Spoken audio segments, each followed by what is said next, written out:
Okay, everybody, how we doing today? Oh, look, it's a jelly bean. Huh.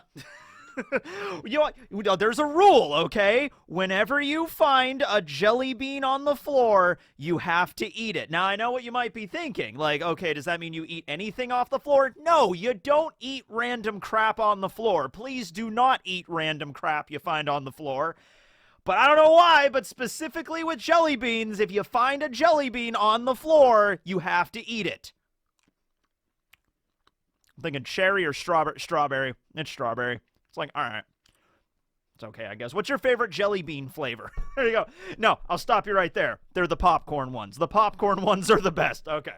All right. Hey, everybody. Teching and Barry back again. And we have had a One Piece heavy week, have we not? I mean, we had the new chapter 1091, and then we had the dropping of the Netflix series, all 8 episodes. I've seen all 8. I will be on episode 2. I'm trying to get that one out tomorrow or maybe the day after that. I'm horrible with scheduling, but that will be out. So that was really good, though. The rating on most of the websites, like IMDb, has it somewhere up at, like, I think the high 80s. If I could rate the whole series, if you just want to know my rating for the whole Netflix series right now, 1 out of 10, I would probably put it somewhere around 8.5. In my opinion. I think it definitely deserves a season 2 and to see where this goes, and I think it's better than every other live-action anime adaptation into live-action I've ever seen, okay? But, yeah, that's that for now. And then, oh, yeah, and then a new episode. We also got a new episode with a new opening in the episode, which was great. So, lot of One Piece crazy stuff going on here. And that led me to, like, okay, what am I going to talk about? Where am I going to open this up with? But, you know, I haven't really talked about the new chapters since the live action came out. I did 2 live action videos. I did the episode 1 breakdown, and then I did the interview with Nicole Hirsch-Whitaker. So I decided, okay, I'm going to take a couple days off, play a lot of Baldur's Gate 3, and then I'm going to make a video about Luffy versus Kizaru. That's a fun way to kickstart this week, right? Is it not? Okay. So here we go. It's happening now in the story. Luffy versus Kizaru. Also Rob Lucci versus Zoro. That will be a separate video. I think there are some things about that worthy of discussion, particularly about Lucci's character, but that's not what we're talking about right now. Luffy's there, Kizaru's there, Luffy charges right in, kicks Kizaru, and he's like, we're 100 times stronger than we were 2 years ago, and Kizaru's like, cheeky as ever I see, Straw Hat, and then boom, end of chapter, break next week. Okay, fantastic, Oda, all right. So, it's going down, you know what I mean? Oda's really not pulling any punches with this. Kizaru lands on the island. He has the ability to go up to the Labosphere. He's going to do that. Luffy has good hockey. He immediately senses him. And also, it's a good thing, too, because I think the only person that would really be capable of holding off Kizaru is Luffy at this point. Even if you're in the camp that's like, there's no way Luffy could take on an Admiral right now. There's just not, it's not going to happen. Kizaru's going to cream him. Even if you want to say that, still, out of the group that they have with Vegapunks and the Cypher Pole, which the Cypher Pole, at least Lucci, is now turning on the group. Kaku is, you know, disposed of at the moment. He's kind of encumbered. He can't really fight. And then Stussy got, like, you know, she gone in the guts, so she's down. So, yeah, out of everybody that's available and all the other Straw Hats, I would say Luffy is the best shot they have.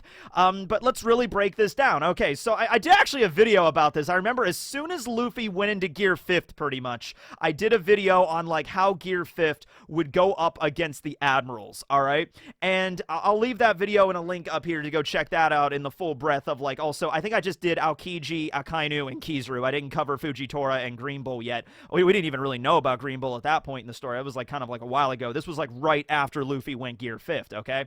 But in the video, I remember really focusing on the idea that Kizaru's speed is, by the nature of his Devil Fruit power, the fastest in the story. Like, even if you want to say, once again, Kizaru cannot travel at the speed of light because of all the different physics that breaks. It's anime once again, so you could be, it's anime speed of light. It's not real speed of light, it's anime speed of light, which may or may not be slower than real life speed of light. It's speed of light, all right? In the One Piece world, I think it's at least been confirmed that, like, the fastest thing that you could really have is light, and so then you have Kizaru, who's made of light, so Kizaru there has to be the fastest character in the entire story, okay?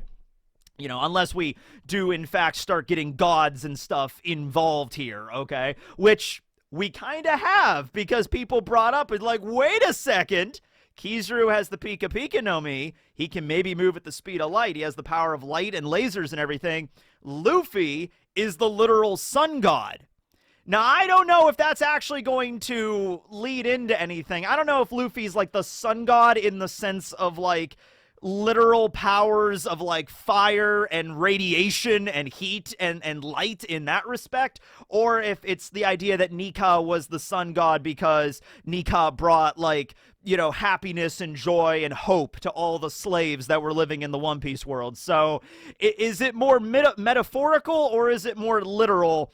Given Oda, he's the kind of writer that I could see him doing this metaphorically at first. Like, oh no, it was like the existence of Nika or Joy Boy or Luffy brings joy and happiness to the world. It's like the shining sun. It's metaphorical. It's not like Luffy has the power to summon nuclear fusion or anything like that.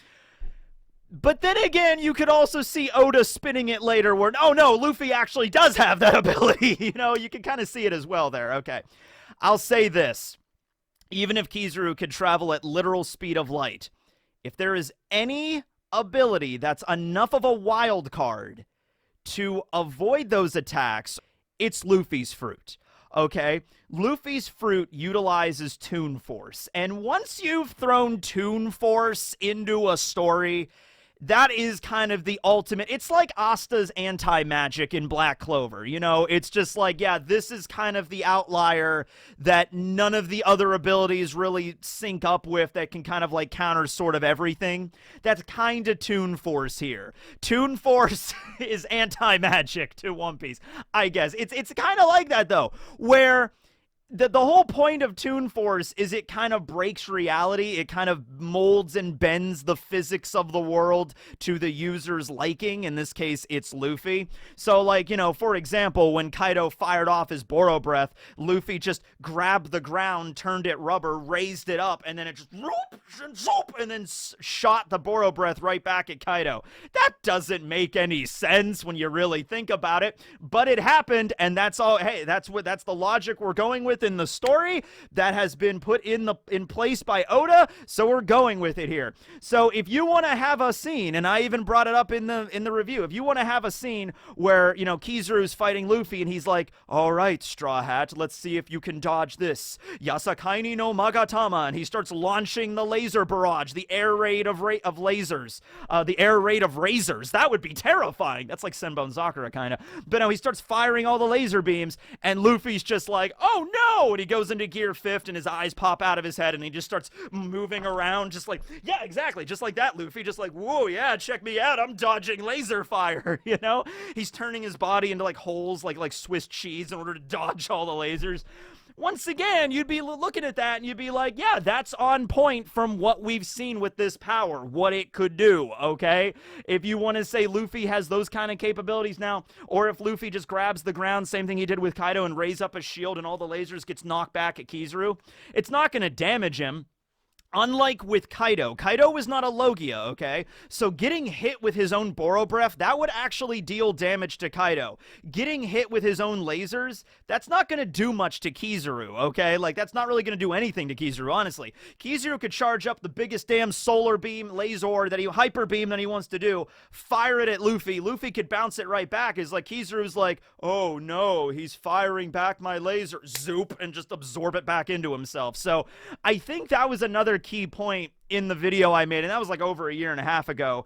I made that video, but I was just like, okay, even if Luffy could dodge all of Kizaru's attacks, great, and he could repel and bounce all of Kizaru's attacks back at him, that's going to result in just a stalemate. That's not going to result in, and at the end of the day, Luffy's Gear 5th has a time limit. We know that, and Oda has clarified that. He had a time limit with Kaido where it ended, and then he was kind of able to restart his heart and go into it again. Could he have went into it a third time against Kaido? If it would have, you know, if it would have failed him the second time, could he have done it again? What's the limit on this? And I guess each time he goes into it, more of his life force is taken. Every time he goes into it, maybe less and less time is allowed for Gear 5th. Meanwhile, Kizaru, he can keep kind of firing those lasers all day, you know what I mean? He can kind of keep that up, right? So ways that Luffy could hurt Kizaru, all right? Now, I'm not going to forget about the photonic, punching gloves, the photon gloves. I will bring those up in a moment, okay? Actually, you know what? Screw it. I'm going to bring it up now because I know me and I'm probably going to forget it. Okay, so the light gloves. Everyone's like, okay, we introduced these gloves that are able to interact with holograms and light. Obviously, that's going to be a thing.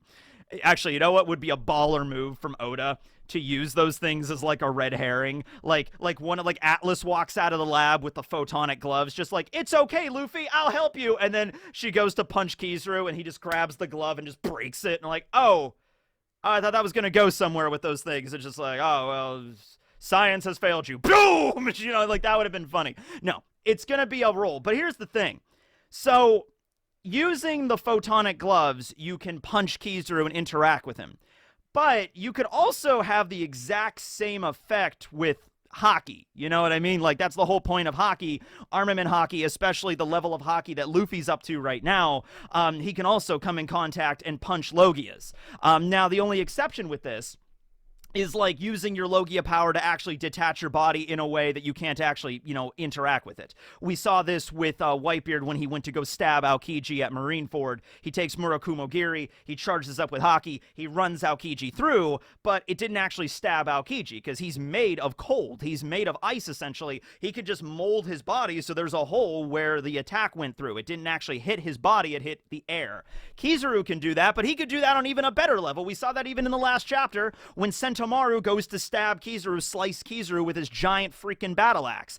Sentomaru is not an idiot. He's not going to be like, I'm going to take this battle axe with no Haki and just try to attack Kizaru. No, that battle axe, I guaranteed, had Haki infused in it. What did Kizaru do? Before the attack even hit him, he just separated his body at the speed of light. He can split his body apart at like the particle level, all right? He's made of photons. He's made of light, for God's sake. So, he can literally just like so fast beyond any possible like reaction that you could possibly do.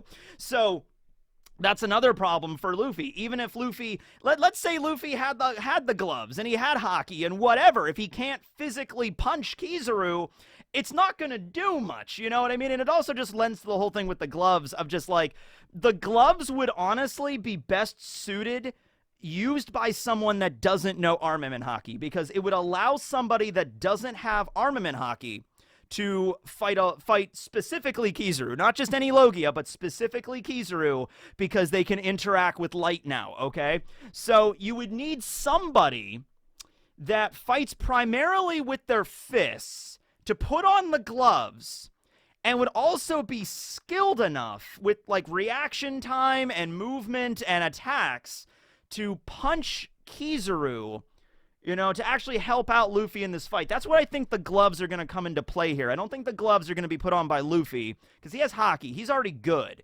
You would need somebody else, okay, to have them if they are going to play a role at all here. Honestly, we might be overplaying the gloves a little bit. The gloves might just be there as like maybe, I don't know, it might be a situation where the Straw Hats are all getting ready to leave, and Kizaru's like, wait, I'm coming after you, you can't leave yet, and then Sentomaru arrives, or maybe not Sentomaru, because he's still down, below the lab, but maybe one of the Vegapunks or somebody like Atlas does put on the gloves and like grabs Kizaru's ankle and just like, wait, what, how can you do that, and just like, I'm not letting you leave, and then it's like, you're not going after them, and then Kizaru's like, oh, okay, and he fires a laser, and then gives the Straw Hats enough time to get away. This is going to be really tough for them to escape with Kizaru because Kizaru can move so damn fast. Like, even if the plan succeeds, like, let's say the plan succeeds, Vega Force 1 picks up the Sunny and they rocket away, Kizaru can just use... So, like, unless Kizaru is physically beaten here to the point where he cannot follow them, then the plan's not really going to work unless you get something involved with St. J. Garcia Saturn where he's like, do not follow them. We have Egghead. We have all of the technology on the island. That's good enough. It could be something like that, honestly, where there's like, okay, the Vegapunks escaped, but they might still have York, they might still have the power plant, and they might still have the rest of the island. The only one that got away, the only part of the plan that failed was the extermination of Vegapunk, the main Stella. Okay, they might have gotten away when maybe like Lilith and some of the other Vegapunks get away too with the Straw Hats, but at the end of the day, they've obtained pretty much everything they needed, so it's like, all right, don't chase after them, Kizaru, and Kizaru's like, okay. Because while I do think this is a good point in the story for Luffy to fight an admiral. I do believe that. I don't think it's a little bit too early for that or anything like that. I think Luffy fighting an admiral now works. Luffy straight up owning an admiral, just like boom, punching Kizaru into the dirt using Gear 5th. And then at the end of the battle, Kizaru's on the ground, like, knocked out. And like, Luffy knocked out an admiral, you know, something like that. I don't know about that yet. And I don't know specifically if Kizaru is the correct one to use there. There's a lot of, like, stuff in the storytelling toolbox that Oda can utilize here, especially since Kizaru, like, wiped the floor with all of the Straw Hats back at Sabaody. So there's a lot of, like, there's bad blood there between everybody. Like, you know, Luffy's gonna be like, okay, this is for that time you shot Zoro with a laser. You know, all that kind of jazz, right? That's gonna be fun to, like, actually see that being, like cathartically worked through using Luffy's powers, okay?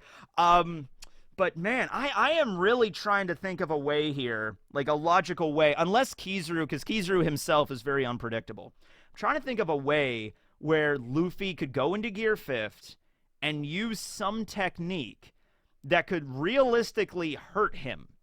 You know? Now, then again, Kizaru was fighting Sentomaru, and there was one attack, like, Kizaru took, like, a hockey blow to the face, and you can kind of, I think you can even see some blood get knocked away. I don't know if it was blood or what, but you could see, like, the Ashigara Dokoi, and he takes the hit, and it's just like, okay. And then even in the last chapter, Kizaru, like, blocked the attack from Luffy. Like, Luffy came running in using hockey, went to go kick Kizaru, and Kizaru, like, blocked it. He's like, oh, cheeky brat, aren't you? So, you gotta wonder in those instances, like, was Kizaru able to dodge those attacks, or was he choosing to get hit? Because it's like Luffy's not even in Gear 4th or 5th or anything yet. He's just there. Luffy's standing in front of Kizaru like, hey. Kizaru's like, Straw Hat. And then Luffy just charges in his base form using Haki and then just kicks Kizaru. It's like you watch that scene at the last chapter and it's like, okay, that really does seem like it was more for dramatic effect. Like, there's really no way, like, maybe Kizaru literally wanted to test Luffy, or he felt like there's nothing that Straw Hat can do to hurt me. You know what I mean? I kicked the shit out of them 2 years ago. They were nothing. And you got to imagine most opponents that Kizaru probably deals with are below his notice, okay? Unless you're dealing with Yonko, which Luffy is one now. But maybe this is Kizaru's own way of seeing that, like, all right, Luffy's, like, in his base form coming at me and he's going to kick me. I could dodge this in so many ways, in so many different directions. But you know what? I want to see how strong he's gotten. I'll take the kick. And then maybe at the beginning of the next chapter, maybe Kizaru will be like, yeah, okay, you are a little stronger. I don't know if you're 100 times stronger than the last time I saw you, but yeah, you're definitely stronger. I could definitely feel it in your Haki. Oh, yeah, that's another thing, too. So, do you all want to just go with the logic that every admiral has future sight? Because here's the thing, like, if you're gonna make that assumption, then sure, it makes sense in the story. I'm not saying it doesn't. Like, that's a high-spec version of observation. The fact that all admirals would have that makes sense. But are we just like, well, we've never really seen Kizaru utilize future sight, but clearly he could do it. He's an admiral. Are we going that logic with it? I don't know. Because, well, Luffy has it too. So it would be a little weird if Luffy had this future sight Haki and that gives him an advantage, and then Kaido had it as well. But the admirals don't, or Kizaru specifically. Oh yes, some of the admirals can use it, but I can't. You know, that would be kind of silly. I believe, I really trust in what Rayleigh said. Rayleigh kind of said, like, everybody has their own specific type of Haki that they can be high-spec'd in. Luffy's is Conqueror, Zoro is Armament, Sanji is Observation. Now, that doesn't mean that, you know, you can't use all three types of Haki, but there's one type of Haki you're always going to gravitate towards, and that's going to be your main focus, okay? So I'm not to say that, like, Kizaru, let's say Kizaru's focus is Armament Haki, okay? That doesn't mean he can't use future sight, but his future sight might not be as finely honed as Katakuri, who was high spec for observation and who really focused on that future sight. You know, he might not be able to see as far into the future as Katakuri did. Maybe Luffy might not be able. Was it confirmed Luffy basically has the exact same level as future sight as Katakuri? Was it ever confirmed it was on that level? Because Katakuri trained with that for like decades, and Luffy just kind of mastered it in like one night. I mean, you could always go with bullshit protagonist powers on that one, but still, it's like, all right, I think Luffy, yeah, he can use it, but I don't know if he could see that far in the future, like several minutes or anything like that.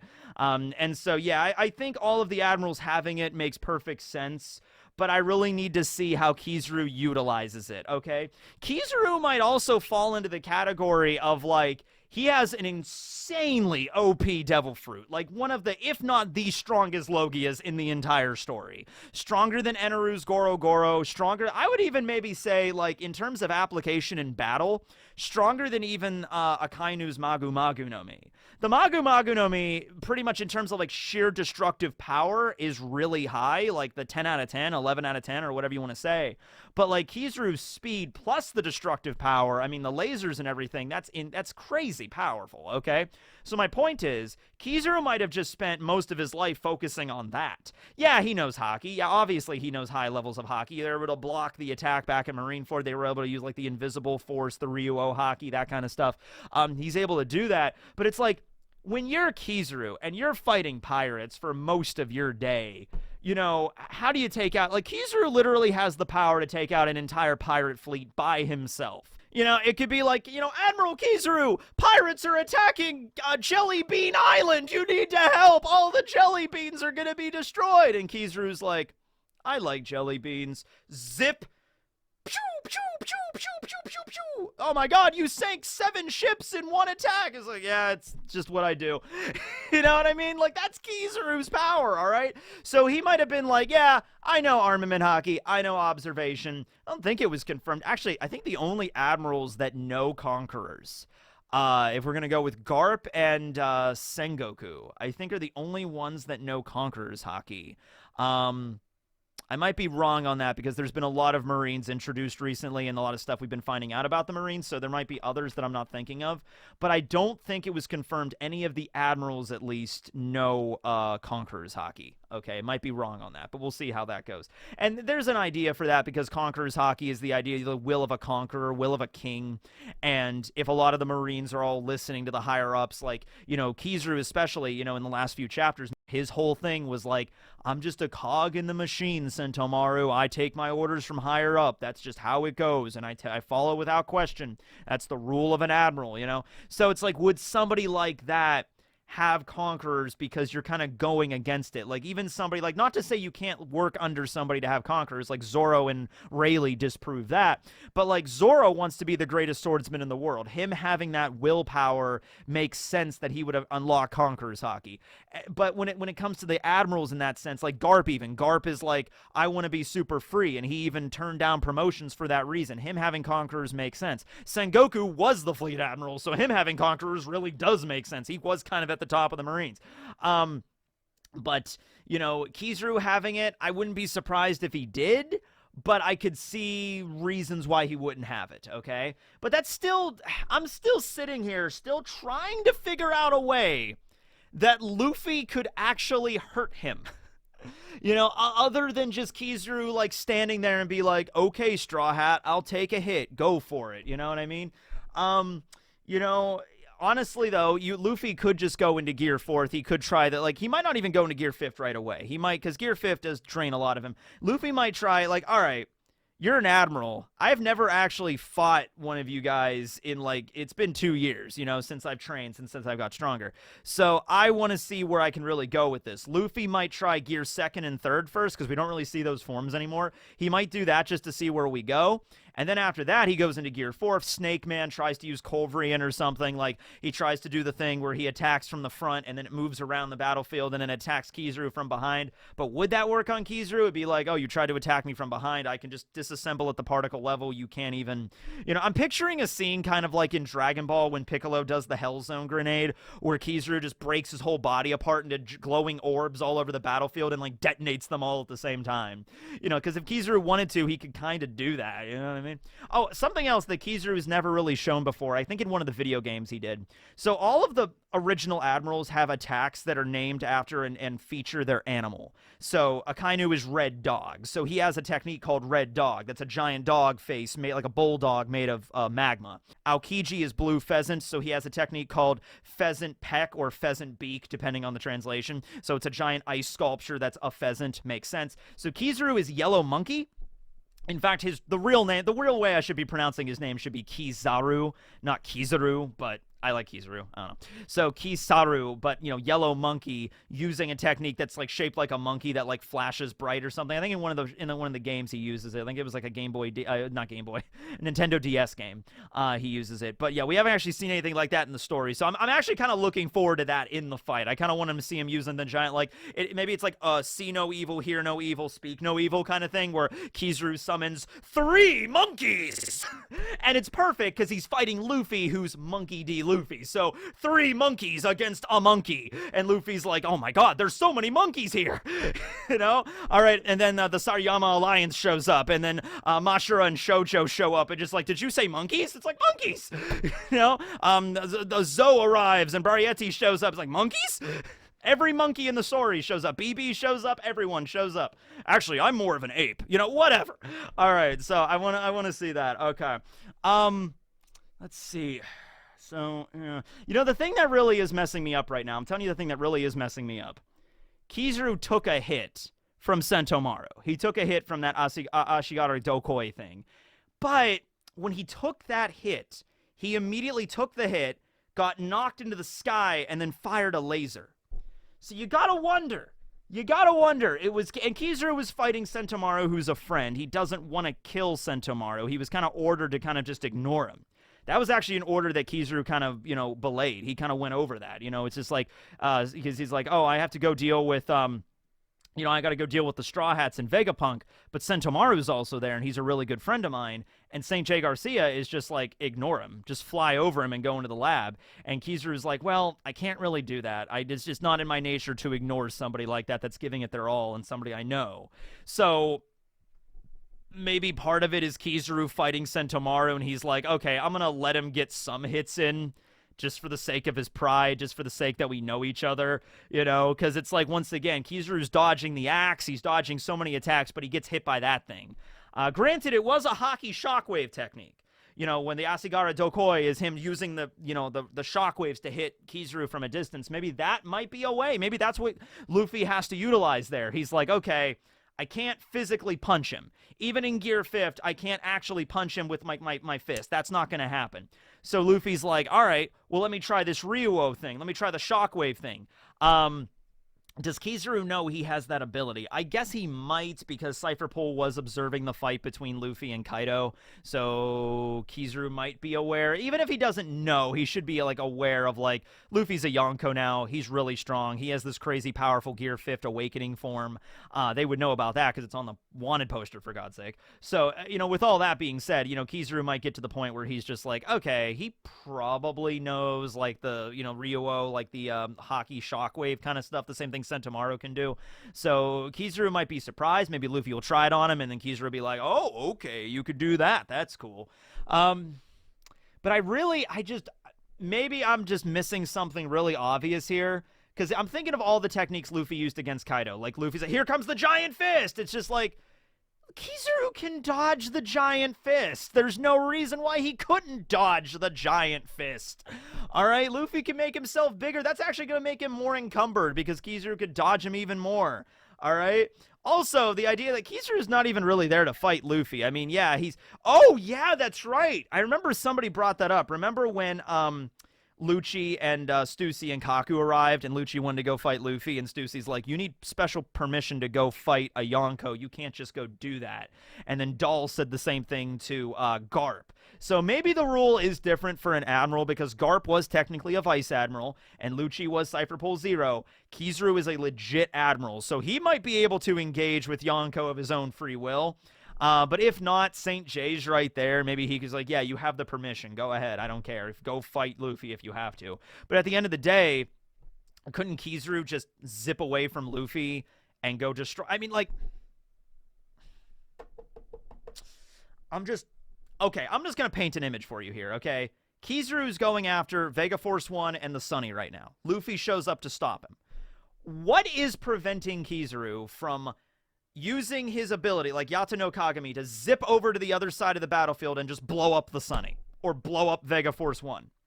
You might say Luffy. Luffy's right there, obviously. It's like, okay, like, but could Luffy do that? Could Luffy go into Gear 5th and figure out some way to restrain Kizaru to the point where he couldn't use his light powers to escape? It might just come down to Kizaru being like, okay, I'm not going to go. I'll fight you. You know, I'm fighting a Yonko. I'm going to give you the time of day, Luffy. You're defending your friends. I'll fight you just because that's a personality thing. But, you know, with Kizaru's speed, you really get the impression that, like, okay, oh, what if there's a scene where, like, he goes Yata no Kagami, he fires the light ray, and Luffy just goes Gear 5th and just smacks the light out of the sky. Okay, I'll tell you what. If that shit happens, it's like, just disregard this entire video. Just disregard this entire video. If it's like the Kizaru, like, you know, like the last chapter, Luffy kicks Kizaru and he just kind of knocks him away, and he's just like, well, Straw Hat, I would love to have a fight with you today, but I have my orders. I have stuff to do, so I'm gonna go and blow up your ship and that giant robot, and then I'm gonna go kill Vegapunk. Yata no Kagami, zoo, and then Luffy just Gear 5th, smacks Kizaru out of the sky, you know, just like, oh, that was okay. And just like, all right, if we're doing that, we're doing that. Luffy could just move at the same speed of Kizaru. It's a fair fight. Kizaru might win, Luffy might win at that point. I guess we'll see where that goes, how Oda wants to play with that. But I really kind of hope that he does play with the logic of, like, Gear 5th is not as fast as Kizaru. Kizaru's like, you might be fast, and you might have this weird power when you're in your awakening form, Straw Hat, but light is light, and it's the fastest thing. You can't get faster than that, right? There might be a thing where Vegapunk even shows up like, Quasar, I tell you what, he's moving pretty fast, but you can't move faster than light. And then Nami's there just like, you don't know Luffy, do you? He'll move faster than light. No, it's scientifically impossible. There's nothing faster than light. You really don't know Luffy, do you? Just like, they might play it for laughs. They might just play it for laughs like that. Like, he's like, you think Luffy can't move faster than the speed of light? Oh, Vegapunk, you don't tell Luffy what he can't do. All right. But anyway, hope you enjoyed, if nothing else. Yeah, tomorrow I'm going to try to get episode 2 done. I think what I'm going to do with live actions is episode 1 and 2 are kind of both standalones. I think after that we have episode 3 and 4, which are both Syrup Village, 5 and 6 are both Baratier, and 7 and 8 are both Arlong Park. So I might just do episode 2 by itself, reaction or breakdown, and then do 2 parts each, and just kind of finish the series out like that. I'll do that. I don't know if season 2, there's no talks of season 2. I haven't had anything like 100% confirmed yet, but I think things are looking very bright for Season 2 if you enjoyed that. And I can make some other videos about the live action as well, so let me know if you would be interested in that. Yeah, and then there's that Rob Lucci and Zoro video I got to make as well. So we got a lot of One Piece stuff coming down this week. There was no Bleach episode this week, so that makes my life a little easier. And there was no One Piece chapter this week, so I can focus on these other projects. But before I go, we have a new installment of Animal Facts. We're almost done. And now we're moving on to the letter Y. Y, oh, Y. And you know what? There was a lot of people that recommended various animals, like more obscure animals that start with the letter Y. I guess I could have done yaks as sort of like the obvious one, but no. No. I knew which one I had to cover. Right here before the end. We almost made it through, but I have to encounter this, my arch nemesis. Letter Y.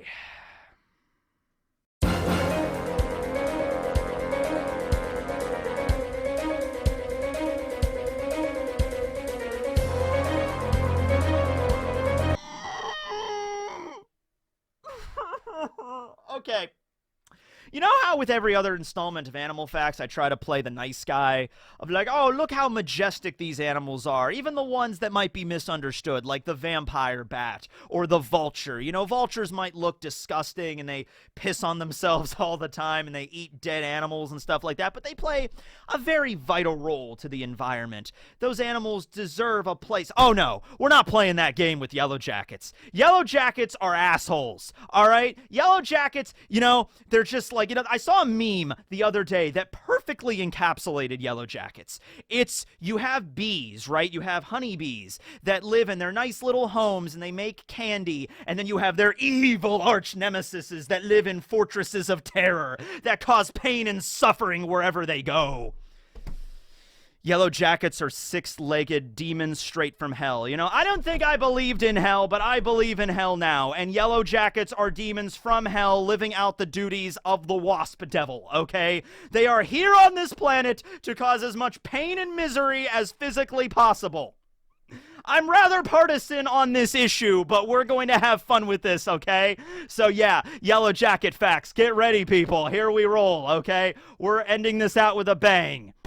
I might just skip over Z and just end with Y. No, we have Z. Z's going to be zebra. We all know Z's going to be zebra. But before we get to that, we have to get through these damn demons from the darkest pits of my soul. Okay. Anyway, thanks for watching, everybody. Techie 101 signing out later.